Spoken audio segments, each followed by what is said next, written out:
As a contractor, your client is important. In order to get and maintain approval for your project, you also have to keep the bank, surveyors, and inspectors happy as well. Just like any landowner, you're altering the landscape. Your project site performs a function. It absorbs and detains stormwater. Other than the regular function of soil, like food for plants and insects, the bonding of dirt to itself held it in place. A question that is often not asked, but is of significant importance is, what are your obligations to the soil? What is erosion? It's the process by which soil is affected and displaced by wind or water. How this occurs depends on the number and types of plants protecting the soil, the bond of the soil to itself, and the slope of the land. The distance from your project edge to a waterway is crucial. The greater the distance, the more opportunity you have to slow down stormwater runoff and allow it to be absorbed by the plants and soil. Percent grade or slope affects erosion by adding speed to the flow of water. The added velocity of the flow disrupts the inherent soil bond. Ultimately, the result of these issues is the erosion of soil from the site. The topsoil you pay for at the end of the job could be the very soil running off the site during its construction. When vegetation is removed from the ground, it weakens the soil bond. Plant removal weakens the soil and affects the amount of water absorbed on site. This is an example of the impact of a single raindrop on unprotected soil.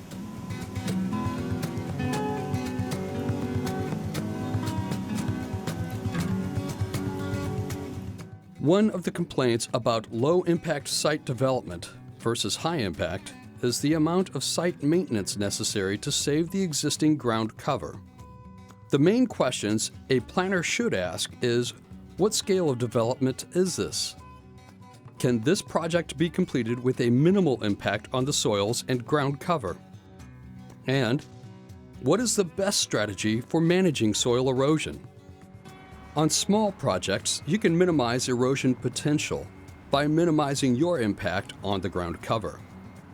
Best management practices, or BMPs, will still need to be implemented to minimize and abate soil erosion issues. The other consideration is aeration and loosening of the soil after the completion of your project prior to any replanting. Larger project areas create larger areas of concern with larger areas of exposed soil. One of the steps that is commonly overlooked is the flow and direction of pre-construction runoff. To keep your project site dry, observe it before clearing the land. If you have the benefit of elevations on your project site, ask yourself these helpful questions. Where does the water flowing on site originate? And where does it go?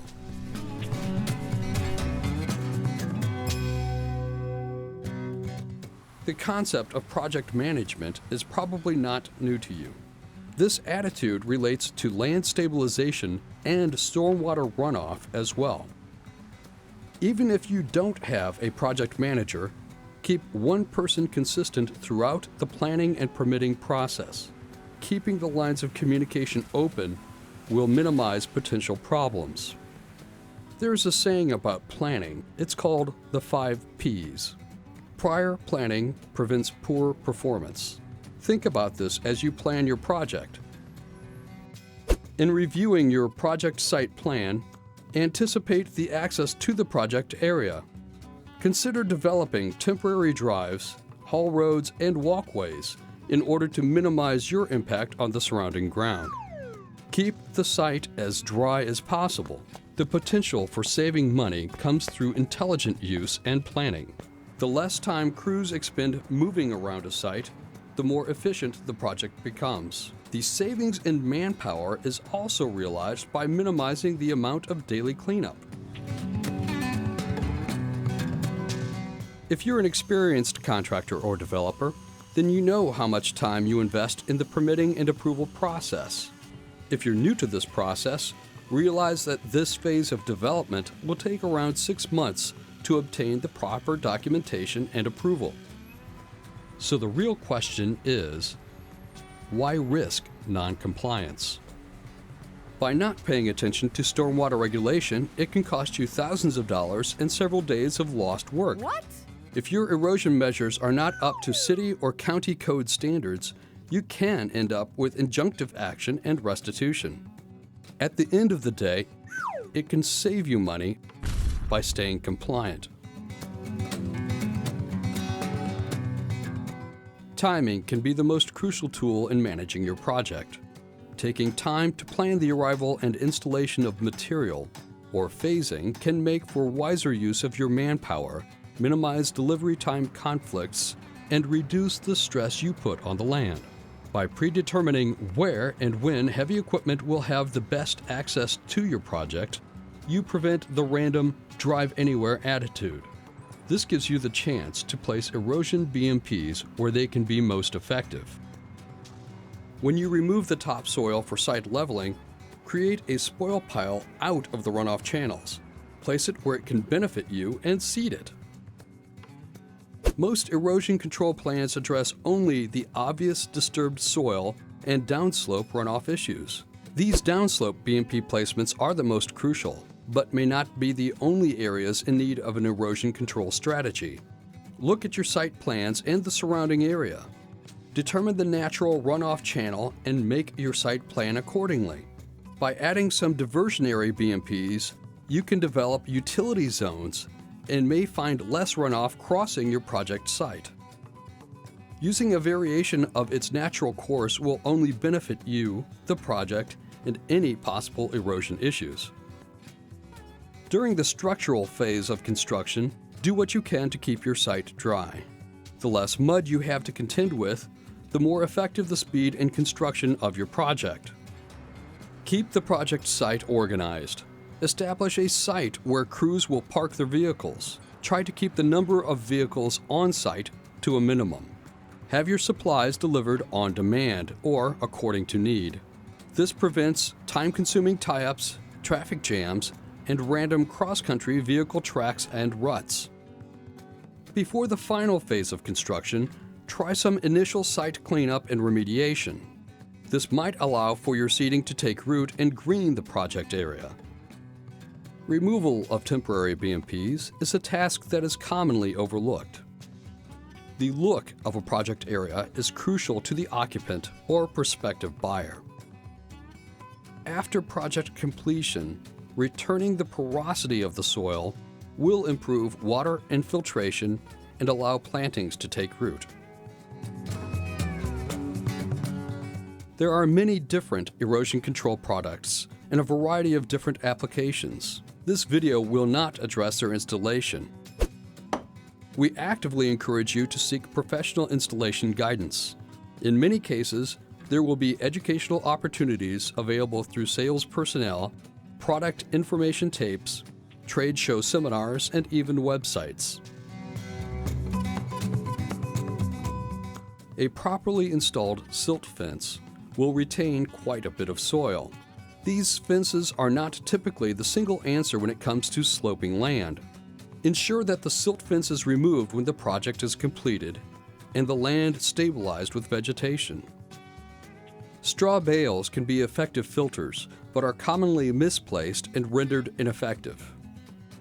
The seldom used installation of swales involves the slowing of water using vegetation and lateral positioning.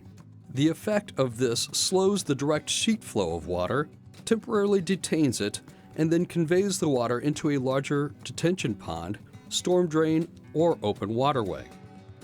Rock check dams are an effective way of detaining water while providing much-needed aeration as the water passes through and over the structure.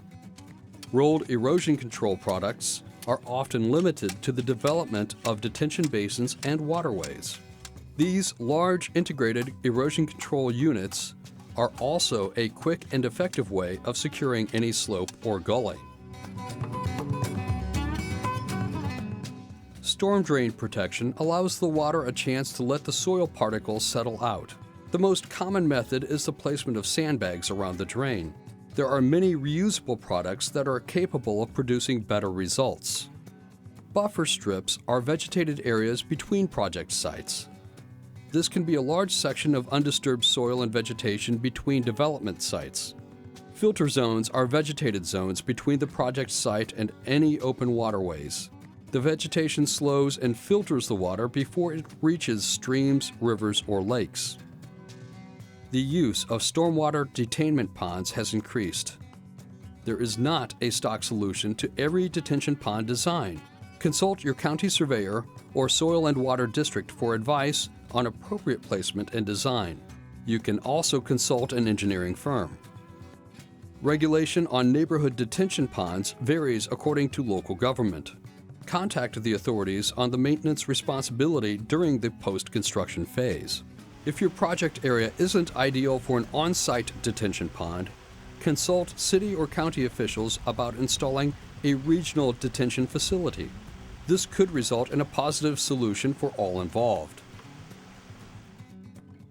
Greenscaping differs from regular landscaping in that it takes the original function of the land into consideration. You should attempt to recreate that original environment as closely as possible. This can still allow for the manipulation of plant species in order to please the consumer's senses, making a more sustainable, viable, and sometimes low-maintenance habitat. Again, part of the original function of your land was absorbing some of the stormwater runoff and channeling the rest. Depending on the efficiency of that system and the design of your stormwater management solution, this will be an area of impact. Much like a ship displaces water, the project site displaces stormwater. The amount of non-absorbent surfaces will increase the runoff, increasing stormwater fees and taxing the capacity of the surrounding land. Fortunately, there are many ways to keep a fair amount of permeability in a developed area. These are some tools to help offset the footprint of a project without compromising its design. An eco-roof is a flat or low-slope roof planted with low-maintenance vegetation. These have been known to save up to 20% of your energy costs, as well as detaining stormwater. Not only do bioswales act as stormwater buffers, but they also help to screen toxins from the runoff.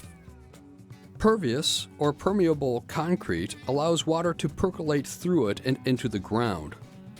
Rain gardens filter and absorb the runoff from your gutters. The truth in project management is in the bottom line. By streamlining the processes involved, you can cut out waste. This can result in better performance. Remember, green sells. By installing proper erosion practices, a completed project will seem more appealing to your customer. Closer contact to nature is usually an asset to the sale of a property. By improving the look of the surrounding landscape, you improve the curb appeal and the likelihood of casual viewing. Ask any real estate professional, which sells better, bare ground or greenery? On almost every occasion, the answer will be greenery. In the course of thinking through the construction process, you will not only net the prospect of faster turnaround, you will have protected against on-site erosion and minimized its impact downstream.